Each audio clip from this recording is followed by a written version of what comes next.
미국 현지 시각으로 10월 29일 애플, 알파벳, 아마존과 함께 페이스북의 실적이 발표되었습니다.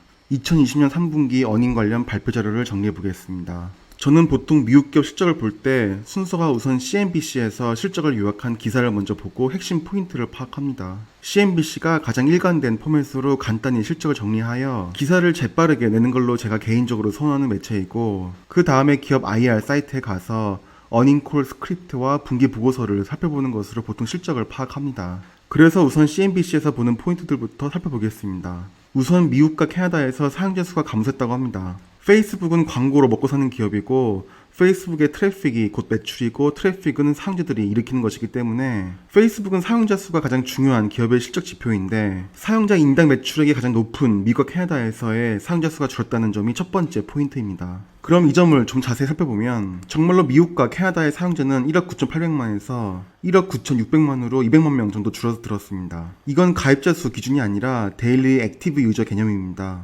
한마디로 휴먼 계정 같은 건 의미 없고 실제로 데이투데이로 활발하게 트래픽을 일으키는 계정 수라고 보시면 됩니다. 하지만 글로벌적으로는 사용자 수는 17억 8,500만에서 18억 2천만 명으로 늘어났습니다. 아시아와 제3세계에서 사용자 수가 많이 늘었지만 지난 페이스북 기업 분석 영상에서 설명드렸듯 사실 이 지역에 사용자 수가 늘어나는 건 당연히 페이스북에게 호재이긴 하지만 북미나 유럽 사용자에 비해 크게 돈 장사가 잘 되는 지역은 아닙니다. 여기 보시는 것처럼 가입자당 평균 매출액, 즉 Average Revenue Per User 값을 보면 북미는 39달러, 유럽은 12.4달러이지만 아시아는 3.67달러밖에 안 되고 제3세계는 2.22달러밖에 되질 않습니다. 제3세계는 동남아, 남아시아, 서아시아, 아프리카 등 후진국들이 주로 있는 지역이라 사용자들의 구매력이 많이 떨어져서 그렇습니다. 하지만 이번 분기에는 북미 지역 사용자 수가 줄어들었지만 매출은 괜찮게 성장했다고 하였습니다. 이 부분을 보면 분기 매출이 지난 분기 187억 불에서 이번 분기에는 215억 불로 크게 늘어난 걸로 나옵니다. 지난 분기들이 워낙 매출 실적이 안 좋아서 그렇긴 하지만 어쨌거나 지난 두 개 분기에 비해 매출은 꽤 증가했습니다. 이 매출을 지역별로 보면 절대 매출액을 보면 가장 크게 증가한 지역이 아시아 퍼시픽입니다. AP 지역이라 함은 한마디로 동북아시아, 즉 한국, 중국, 일본입니다. 이 지역의 매출액이 가장 크게 증가하고 그 다음엔 미국과 캐나다입니다. 그 말인 즉슨 미국과 캐나다의 사용자 수가 감소했지만 광고주들은 여전히 기꺼이 페이스북에 더 많은 비용을 광고료로 지불했다는 것입니다. 한마디로 지난 7월에 한 달간 있었던 페이스북에 대한 보이콧이 씨알도 안 먹혔다는 것입니다. Stop Hate for Profit이라고 불렸던 이 보이콧은 사실 그 당시에도 크게 우려할 만한 사항은 아니라는 견해가 대부분이었고 결과론적으로도 페이스북의 위협이 아니었습니다. 알파벳 다음으로 세계 두 번째 광고 기업인 페이스북에 대놓고 보이콧을 할 수 있는 글로벌 기업들은 없습니다. 몇몇 중소기업들이 보이콧을 실제로 했지만 사실 이는 페이스북 실적에 그다지 영향을 끼치지 못했던 것입니다. 그럼 이번 실적에 대해 시장 예상치와 비교를 해보면 EPS의 경우엔 1.91달러 예상치를 정말로 크게 뛰어넘는 2.71달러를 달성했습니다.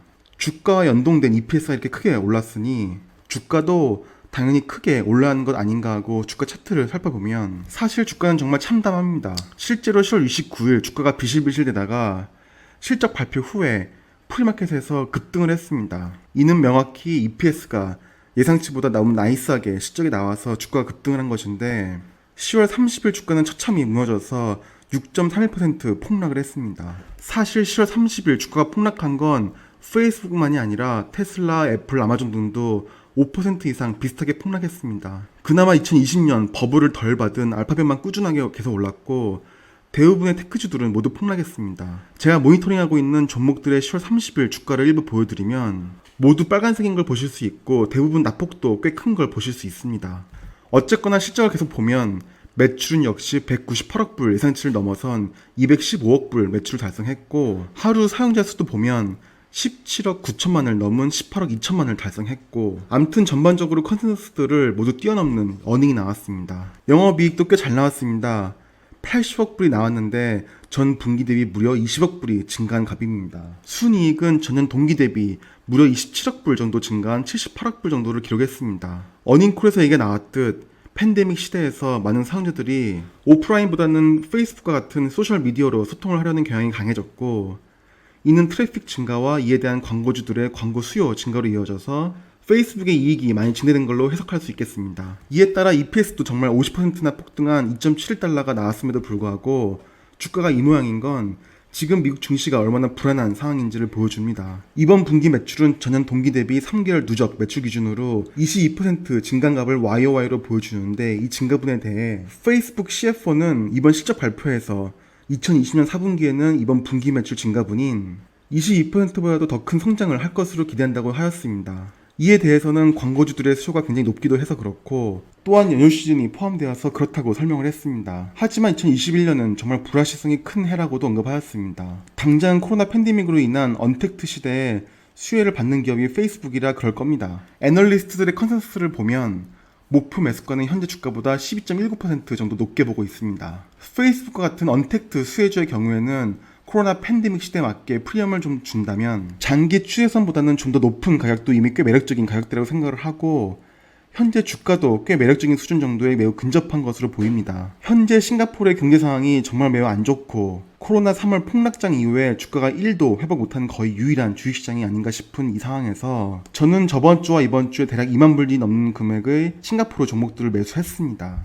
주식은 공포에 사고 탐욕에 팔라는 말도 있는데, 지난 8월 9월에 비해 현재 미국 주식들을 바라보는 한국 분들의 공포감이 매우 커졌을 것이라 생각합니다. 적어도 지난 8월 말경 정도의 주시장에 비해 현재는 많은 종목들이 상대적으로 매력적인 가격대로 다가왔습니다. 앞으로 주가는 더 떨어질 수도 있고 갑자기 상승 랠리를 탈 수도 있으나, 모든 사람들이 탐욕에 너도나도 모여들어 버블이 형성될 때보다는 지금처럼 모두가 어리둥절하고 공포감에 휩싸일 때가 매수하기는 좀 더 안전한 구간일지도 모르겠습니다. 그럼 이번 영상을 이렇게 마무리하겠습니다. 다음 영상은 오랜만에 금융업 관련 기업 분석 영상 대상으로 골랐습니다. 미국의 대표적인 신탁 기업인 노던 트러스트입니다. 아마 한국에선 전혀 알려지지 않은 투자 종목일지도 모르겠으나 현재 꽤 매력적인 가격대이기 때문에 한번 소개드리려고 합니다. 아마도 한국 유튜브에서는 최초로 다루는 기업일 것 같고, 저도 이 기업을 제대로 한번 들여다볼 겸 구독자분들과 함께 살펴보도록 하겠습니다. 그럼 모두들 코로나 시대에 건강 조심하시고 항상 건강하시고 성공 투자하시기를 기원합니다.